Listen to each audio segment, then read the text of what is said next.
सर्वसमर्थ गायत्री माता। यह मई 1970 की बात है। मैं अपने छोटे भाई महावीर सिंह के साथ 4 दिन के शिविर में मथुरा गया हुआ था। उस दौरान गुरुदेव ने मुझसे कहा कि तेरी कोई पीड़ा हो तो मुझे बतला। मैंने कहा, गुरुदेव मेरा एक छोटा भाई है, उसके हाथ पैर में जान नहीं है, हिलते डुलते भी नहीं है। पूज्यवर ने कहा, बेटा वह उसके पिछले जन्म का प्रारब्ध है, जिसका परिणाम भुगत रहा है।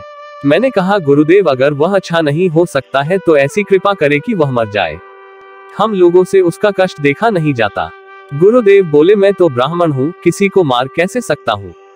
फिर कुछ सोचते हुए धीरे से बोले, जब मनुष्य किसी को जिंदा नहीं कर सकता तो मारने का अधिकार उसे कैसे मिल सकता है। मैंने कहा, कम से कम चलने फिरने लग जाए। गुरुदेव कुछ देर मौन हो गए, उसके पश्चात बोले, बेटा गायत्री माता से कहूंगा, वह ठीक हो जाएगा। भस्मी ले जा, भस्मी से उसकी मालिश करना और मेरा काम करना। मैंने भस्मी ले जाकर अपनी माँ को दी और बताया कि गुरुदेव की कृपा से भैया ठीक हो जाएगा। इस बात पर ज्यादा विश्वास किसी को नहीं हुआ।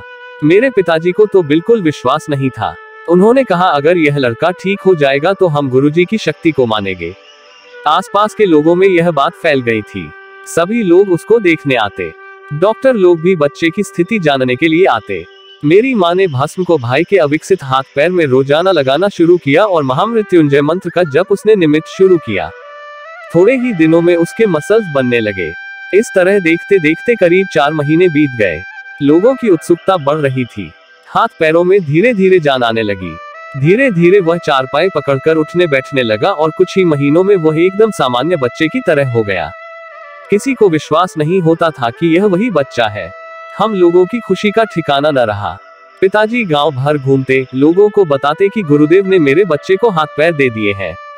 उन दिनों गायत्री यज्ञ के लिए कोई तैयार नहीं होता था, पर इस घटना ने हमें यज्ञ करने हेतु बाध्य कर दिया। ठाठरिया चूरू राजस्थान में 6 से 9 मई 1972 तक एक विशाल यज्ञ का निर्धारण किया गया। उस यज्ञ में दूर दूर से लोग आए।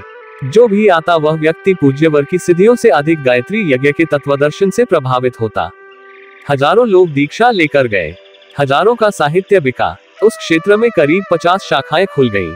इस घटना के बाद मेरा पूरा परिवार गुरुदेव से गहराई से जुड़ गया।